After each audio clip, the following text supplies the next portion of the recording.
A'udhu billahi minash shaitanir rajim. Bismillahir rahmanir rahim. Dearest respected brothers and sisters, viewers from around the globe, Assalamu alaikum wa rahmatullahi wa barakatuh. Welcome back to Ahlulbayt. I'm going to start that again. I can't say welcome back. A'udhu billahi minash shaitanir rajim. Bismillahir rahmanir rahim. Dearest respected brothers and sisters, viewers from around the globe, Assalamu alaikum wa rahmatullahi wa barakatuh. Welcome to Ahlulbayt TV's Muharram special, The Life of Al-Hussain alayhi salam. In this series, brothers and sisters, we have discussed many elements of Imam Hussein's life. We've started by looking at his lineage, his early years, the relationship he had with those around him, his family, his companions. We then looked at the middle of Imam Hussein's life, the mid-period of Imam Hussein's life, the position and the status he had in the political alignment of Imam Ali's governorship. We also looked at the relationship Imam Hussain had with his brother, Imam Hassan alayhi salam. And we've started to look at the journey towards Karbala, the reason why we are doing these shows, the reason why we are commemorating Imam Hussein's life and his death so many years on. And in this episode, brothers and sisters, we will be looking particularly at the final moments of Imam Hussein's life in the night building up to the Battle of Karbala. We will look at the night of Ashura, the 10th day of Muharram, and understand what was going through the minds and the hearts of the people on both sides of the camp at this place in Karbala. I'm joined, and I'm very honoured to be joined by Al-Hajj Mustafa Masood. Assalamu alaikum. Alaikum salam. Thank you so much for being here once again. It's an honour to have you here for the show. Thank you. Haji, just to begin, we understand that Imam Hussain had a very tedious journey towards the land of Karbala. He went through many trials and tribulations, had to migrate from one city to the other. We then know that when he arrived in Karbala, he was there for a couple of days before the battle actually took place. Now, on the night of Ashura, what actually took place? What was the environment like, both of the allies and the opponents of Imam Hussain? Bismillah ar-Rahman ar-Rahim. We know that Imam al-Hussain reached Karbala on the 2nd of Muharram. Therefore, we know that he spent 8 nights or 8 days in Karbala before the day of Ashura itself. The most significant, if I was to summarize, in these 8 days, the most significant things that happened between these 8 days. First of all, on the 7th of Muharram was the last time the camp had access to water. Okay. Hence why when we read in the Maqatil, we notice that we always hear Imam al-Hussain did not drink water for 3 days, or his family were out of water for 3 days. Therefore, we know on the 7th was the last day they had access to the water. We also know that during these 8 days, Imam al-Hussain meets Umar ibn Sa'd, Yes. who is the leader of the army, who leads the army sent by Ibn Ziyad, who is ordered by Yazid to fight Imam al-Hussain. He meets him a few times. In fact, we know that he even meets him on the night of Ashura. Okay. One night before the actual battle takes place, in which he tells him, "Woe be upon you, O Umar. Are you seriously thinking about fighting me?" And he tells him, "And you know who's my mother and who's my father and who's my grandfather." So he's telling him again, "I am the son of Rasulullah." But at the same time, 2 significant points we notice from this conversation between Imam al-Hussain Yes. and Umar ibn Sa'd is that Imam Hussain always speaks as a well-wisher. Yes. When he speaks to his enemies, even when he's speaking to his enemies till the last moments, even after they've killed on the day of Ashura itself, he tells them that Imam Hussain is seen crying, and someone asks him, I believe Sayyidah Zainab says, "Why are you crying?" And he says, "I'm not crying over myself, I am crying because of this army. They are going to enter hellfire because of what they will do to me, because of them killing me." Right. So he thinks of his enemies just as he thinks of his family and his companions. So he meets Umar ibn Sa'd a couple of times. Okay. And we know on the 9th of Muharram, and this is the specific thing when it comes to what happened on the actual night. On the 9th, known as Tasu'a, Imam al-Hussain was outside his tent, and the narrators of the event I believe someone who mentions this is Al-Khawarizmi, who narrates this in his book. He says that Imam Hussain alayhi salam had his chin on the shield of his sword, and he was sitting on the plains of Karbala, and he closed his eyes. As soon as he opened his eyes, he sees that the army of Umar ibn Sa'd, or in fact, he hears a scream from his sister Zainab, who tells him, "Oh brother, the army is marching towards us." And this is also mentioned by Imam al-Sadiq alayhi salam, in which he is seen on the 9th of Muharram, very upset. And someone asks him, why are you so upset? He goes, on the 9th of Muharram is when the army surrounded my grandfather's tent. So on the 9th, they surround him. Imam opens his eyes. He sees the enemies have marched closer. And he tells his beloved sister, Sayyidah Zainab, his companion, his soulmate, he tells her that I saw Rasulullah, إني رأيت جدي رسول الله وقال لي إنك سائر إلينا عن قريب, that you are coming towards us in a short period of time. And then he looks at his brother Abu al-Fadl Abbas and he tells him, اركب بنفسي أنت يا أخي. Again, this is such a beautiful line when he tells him, oh my brother, go towards them, may my soul be sacrificed for you. He speaks to his brother Al-Abbas in this manner. And he tells them, go to Umar ibn Sa'd and ask him to give us one more night. Someone might ask, is he afraid for his life? No, of course not. And he tells his brother Al-Abbas, give us one more night so we can pray and we can read dua and we can read Quran in our final night, because Allah, and he says this, because Allah knows that there is nothing more beloved to me than reading Quran and speaking to Allah in prayer. So we know that this is the first thing that took place, that the battle was supposed to, or Umar ibn Sa'd wanted to start the battle on the 9th of Muharram, on the day of Tasu'a, and Imam Hussain alayhi salam said, I want one more night to supplicate to my Lord and to pray to my Lord. Subhanallah. Okay, so we understand that the environment at the time was obviously very tense, especially with the opposition army wanting to be able to wage war on Imam Hussain. At the same time, one would expect, if someone was to look into this incident historically, perhaps someone who doesn't know much about the incident, they would imagine that the allies of Imam Hussain were very hesitant to go forth to fight, particularly, as you mentioned, not having water for so many days, for 3 days. Did Imam Hussain approach his companions and say to them, make your decision whether you wish to stay with me? Did he test his companions in any way? A lot of the companions that were with Imam al-Hussain had either joined him from Kufa. Yes. For example, the likes of Habib ibn Mudahir, Muslim ibn Awsajah, Abis, Burayr, they had joined him, or Nafi', they had joined him from Kufa. Some had joined him from the camp of Umar ibn Sa'd, his enemies, the likes of Hur, his son, and some others. There's a narration that says up to 17 from those that fought with Imam al-Hussain had come with the army of Umar ibn Sa'd.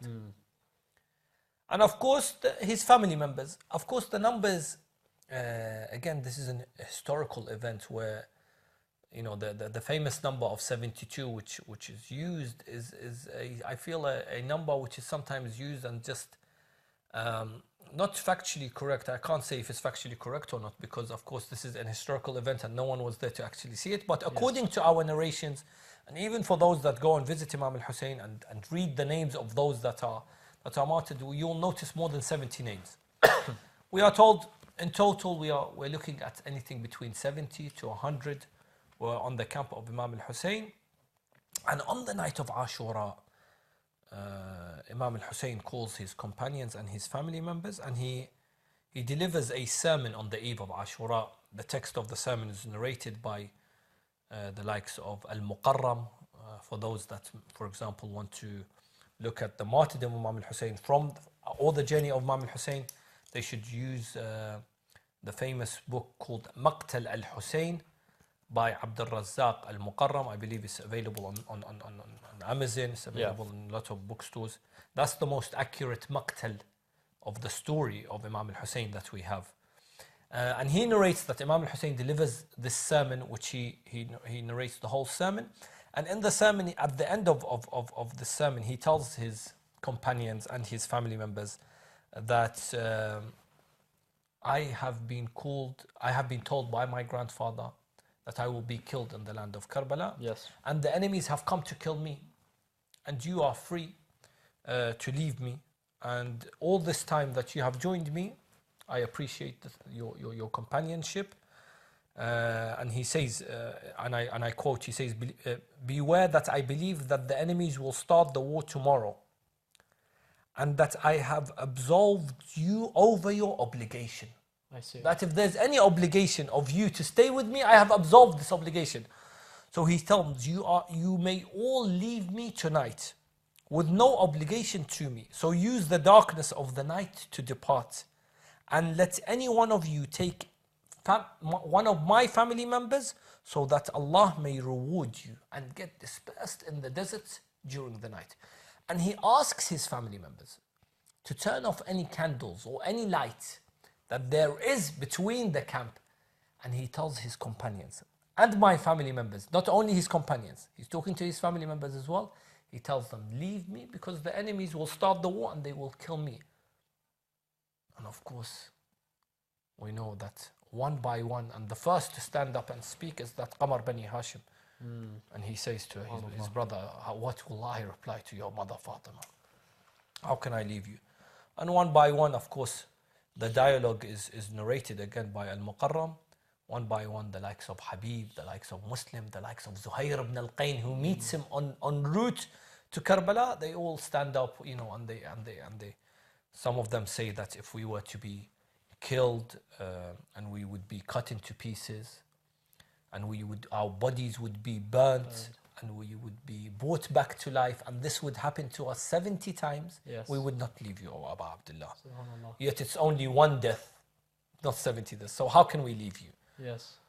To the state that even after they pledge their allegiance, and he says that I have never seen companions like the companions of mine.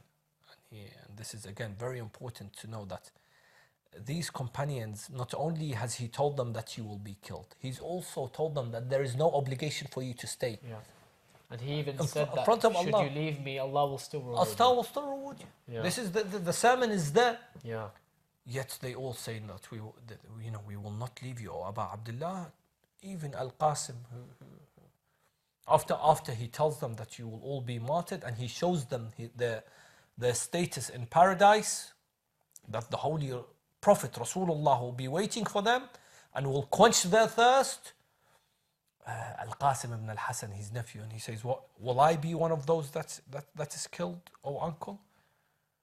And this summarizes the scene of the companions, or the mentality of the companions that night, in this 11, 12 or 13-year-old young boy, and says, will I be one of those that is killed? And Imam Hussain asks him a question. He says, how do you see death? And this one line summarizes the companions of Imam Hussain, the loyalty of these men. And he says, Qasim says, if it's in your way, O Aba Abdullah, if I am sacrificing myself and I will die in your way, then ahla min al-asal, then it's sweeter than honey. Subhanallah. 11, 12, 13-year-old young man. And that's the truth.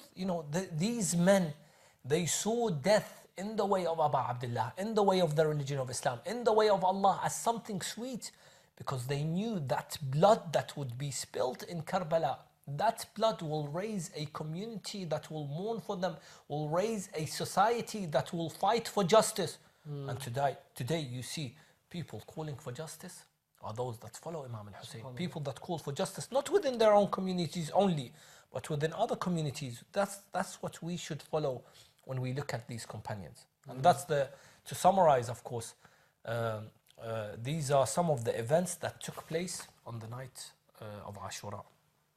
Mustafa, just to move on swiftly, we have only a few minutes remaining. Yes.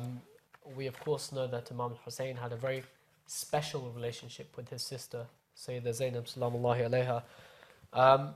Did Imam Hussain narrate or foresee and tell Sayyidah Zainab of what was to come on the day of Ashura prior to the actual battle?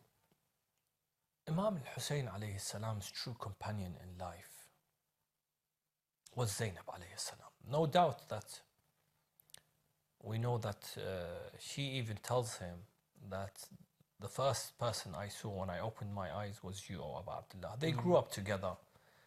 Even though Zainab alayhi salam, even though she got married, one of the conditions of her getting married to her cousin, Abdullah bin Ja'far al-Tayyar, was that whenever she was to visit Abu Abdullah al-Hussein, whenever she wanted to visit Abu Abdullah, she would not need permission, and he would allow her, or she would, but he would grant her permission to meet her brother whenever she wanted. So she was his true companion. They grew up in the same house. They lived together. They lived under the oppression that their mother faced. They witnessed that. They witnessed the oppression against their father Ali ibn Abi Talib, all the way up until they witnessed the oppression of Imam al-Hasan alayhi salam, until they are together in Karbala. And she is always next to Abu Abdullah al-Hussein. You notice even in the Maqtal, when we read the events of the day of Ashura, the first to always come and greet Abu Abdullah al-Hussein, or the first to always come and ask what's happened, is Zainab alayhi salam. Whether it's Qasim who's been killed, whether it's Ali al-Akbar that's been killed, whether it's Al-Abbas that's been martyred, whether it's Abdullah, Ali al-Asghar, it's always Zainab that comes to Abu Abdullah al-Hussein. She is his backbone, we can say. So on the night of Ashura, As-Saduq mentions this beautiful incident in which Imam al-Hussein is said to be reading Quran in his tent, and Zainab walks in. Yeah. And Imam al-Hussein, out of respect for Lady Zainab, he stands up and he kisses Sayyidah Zainab on her forehead, and he sits her in his place, and he sits next to her. And she asks him that, I heard you earlier recite lines of poetry in which as if you are mourning your own death. And he tells her, Ya ukhtah ta'azzi bi'aza Allah, O sister, be patient and know that all living creatures on earth shall die. He starts by saying that line, that we are all about to be killed. Know that, my father was killed, know that my mother was killed, know that Rasulullah, the greatest of human beings, had to, die. This is the sunnah, this is the way of life, and know that I will be killed tomorrow. And just as Imam al-Hussein alayhi salam knows of the events of Karbala, he tells and narrates the events of Karbala to Sayyidah Zainab alayhi salam, and he tells her to be patient, and he tells her, and inshallah, you will probably, inshallah, get the chance to meet Father Christopher, who will go into depth into the character of Lady Zainab alayhi salam. Sayyidah Zainab had a role after the death of Imam al-Hussein, and Imam al-Hussein lets her know that your role, O Lady Zainab, for my mission to continue, for my mission, for my blood, the blood that I spilt, for that to have, for the revolution to continue, for the religion of Islam to stay, you have to carry the banner. And he tells her, you have to be patient, you have to be strong, you have to look after my children, you will be oppressed, you will be hurt, you will be hit by the enemies. Know that all this will happen to you, yet you have to be patient and you have to continue my message. And Sayyidah Zainab alayhi salam, we noticed that she does this, even though some might say, she's a woman and she might get emotional. Yes, she was emotional, yet she is a woman. But this is why, for example, many of our scholars give the asma of the thanawi, the secondary asma to Sayyidah Zainab alayhi salam, and say that she was brought up in this house where her father and mother were infallibles, Ali ibn Abi Talib and Fatima al-Zahra, and she grew up with Hassan and Hussein, the house where the message of Islam was revealed. And she continues the message of her brother Imam al-Hussein after he is killed. And she carries that banner of Islam, the banner of Abi Abdullah al-Hussein, in the courts of Ibn Ziyad and in the court of Yazid.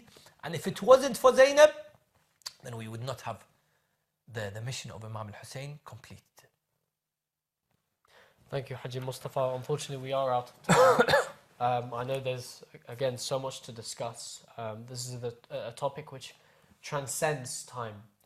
So we can discuss for years and years on end. And subhanAllah, this is why, so many, 1,500 years later, we're still mourning and remembering, and we still learn new things. And yes. Inshallah khair, we ask Allah subhanahu wa ta'ala to bless you and to increase your knowledge, your wisdom, and the service to the community. And once again, brothers and sisters, my condolences on behalf of Ahlulbayt TV to you all on these tragic nights, on the martyrdom of Imam Hussain alayhi salam, his family and his companions.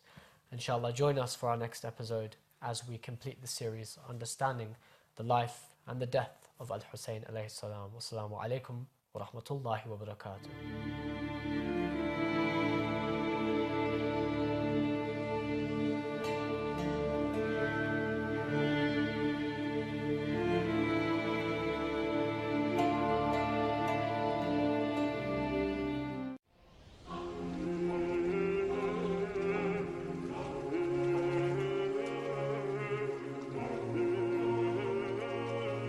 يا حسين